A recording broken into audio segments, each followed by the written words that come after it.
अस्सलाम वालेकुम। मुल्की जो हालात हैं उनके पेश नज़र लोग अपने पैसे को डी वैल्यू होने से बचाने की खातिर बहुत सारी जगहों पर इन्वेस्टमेंट के बारे में सोचते हैं, और इनमें जो सबसे बेहतरीन उनको नज़र आता है और वो है गोल्ड। गोल्ड में इन्वेस्टमेंट उनकी पैसे की बर्थ को एक्चुअली मेंटेन रखती है और बढ़ा भी देती है, और उसको हम मुनाफा कहते हैं जब मुल्क की मईशत गिर रही हो। तो गोल्ड में इन्वेस्टमेंट के लिए कम से कम 10 पॉइंट ऐसे हैं जो कि इंसान के अंदर होना ज़रूरी हैं। वो खूबियाँ जो कि गोल्ड में इन्वेस्टमेंट करने वाले के लिए बहुत ज़रूरी हैं कि ये उसके अंदर होनी चाहिए ताकि वो गोल्ड में मुनाफा हासिल कर सके। तो वो मैं एक एक करके आपको बताता हूँ, कुछ एक्सप्लेन भी कहीं कहीं करूँगा, तो वो ज़रूर देखिएगा, मेरी वीडियो को आखिर तक देखिएगा। इसको सब्सक्राइब भी कर ले मेरे चैनल को, और आपको इंशाल्लाह बहुत सच्ची और सही खबरें और साथ साथ इन्वेस्टमेंट टिप्स मिलती रहेंगी इंशाल्लाह।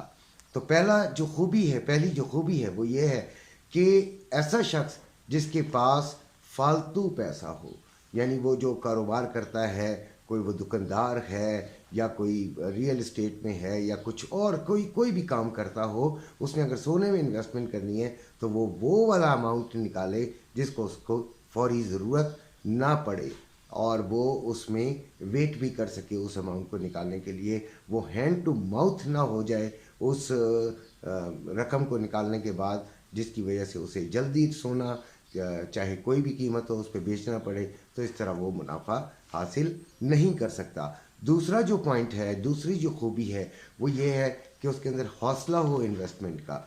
तो बहुत सारे लोग ऐसे हैं जो कि 8-10 लाख 20 लाख 30 लाख जो है वो इन्वेस्ट करने से पहले पहले तो सोचते ही रहते हैं, डरते हैं, खौफजदा होते हैं, कपाते हैं, गड़बड़ाते हैं, डगमगाते हैं, और फिर इतनी देर में जो इन्वेस्टमेंट का जो टाइम होता है, जो फेवरेबल टाइम होता है, वो गुजर भी सकता होता है।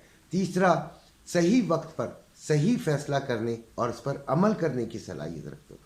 तो फैसला करें, ओके मैंने आज सोना ख़रीदना है, मैंने इस रेट पर सोना ख़रीदना है, वो इस पर फैसला करने के बाद इस पर कायम रहें और फौरी तौर पर उस पर अमल करें, लेकिन सोच समझ कर फैसला करें। यानी सोचने समझने के लिए चंद सेकंड दरकार होते हैं भाई। उसके बाद चौथी जो क्वालिटी है वो है सब्र से इंतज़ार करना। बेचैनी, बेकरारी, जल्दी जल्दी सोने के रेट में ज़रा सी भी तब्दीली आए तो बेकरारी आ जाए, कम हो जाए तो एकदम बेचैनी, डिप्रेशन, इस तरह के लोग जो हैं वो कोशिश करें कि सोने से दूर ही रहें। फिर पांचवी जो क्वालिटी है वो ये है कि वो मार्केट से अवेयर हों।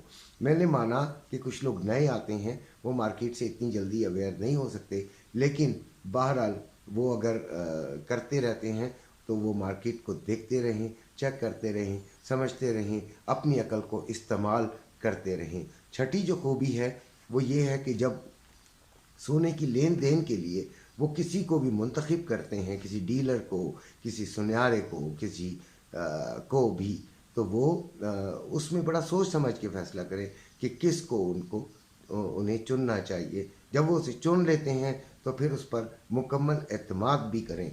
अगर उस पर ही शक करते रहेंगे तो फिर काम जो है वो ख़राब होगा, सही नहीं होगा। सातवीं जो खूबी है वो ये है कि एक्सपर्ट्स की राय ज़रूर लें, और तजर्बा अपने पर तो भरोसा करें ही करें, वो तो एक क्वालिटी होनी ही चाहिए, लेकिन एक्सपर्ट्स की राय, उनके तज्जिए और इस तरह की चीज़ें देखें, समझें, पढ़ें और फिर अपने समझ के मुताबिक फ़ैसला करें। ये नहीं कि जिसने कह दिया, हो सकता है कि कोई मेरे जैसा अनाड़ी भी हो, लेकिन आपने फैसला तो अपना करना है, बहुत सोच समझ के, सारी राय लेके, सारे तज्जिए लेके, सारे रेट्स लेके।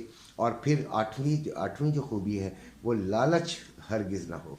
लालच से मुराद, देखें बिज़नेस करता ही इंसान लालच की बेस पर है, लेकिन लालच से यहाँ पर जो मुराद है वो ये है कि अगर फ़र्ज़ करें आपको 3,000 प्रॉफिट पर तोला मिल रहा है और आप कहेंगे 5,000 तक जाएगा तो मैं बेचूंगा, हो सकता है वो 3,000 से 1,000 पे वापस आ जाए और ये 2,000 आपका नुकसान होगा। लिहाजा ज़्यादा लालच भी ना करें, समझ बूझ के तहत जहाँ पे अच्छा प्रॉफिट मिलता है वहाँ पे ले लें तो वो ज़्यादा बेहतर है। उसके बाद जो नवा पॉइंट है, नवी खूबी है, वो ये है कि जल्द परेशान ना हो बल्कि इंतज़ार करना जानते हों। वो ऐसे लोग जो कि बहुत जल्दी परेशान हो जाते हैं, ज़रा सी बात से गड़बड़ा जाते हैं और उनको जो है परेशानी लाहक हो जाती है, वो जल्दबाजी कर लेते हैं और फ़ैसला गलत कर देते हैं। फिर 10वीं जो चीज़ है वो ये है कि लॉन्ग इन्वेस्टमेंट कर सकता हो, यानी कि होल्ड कर सकता हो, उसके अंदर होल्डिंग पावर होनी चाहिए। तो ये तमाम खूबियाँ ऐसी हैं जो कि एक ऐसे इन्वेस्टर में होनी चाहिए जो कि गोल्ड में इन्वेस्ट करना चाहता है और गोल्ड से फ़ायदा उठाना चाहता है। उम्मीद है मेरी ये वीडियो आपको पसंद आई होगी, इससे आप कुछ सबक भी लेंगे, इन पर अमल भी करेंगे, अपने अंदर ये खूबियाँ पैदा करने की भी कोशिश करेंगे और फिर इंशाल्लाह आप गोल्ड से फ़ायदा भी उठाएंगे। इसी के साथ आप सबसे इजाज़त चाहता हूँ। अपना और अपने घर वालों का ख्याल रखिएगा। अल्लाह हाफ़िज़।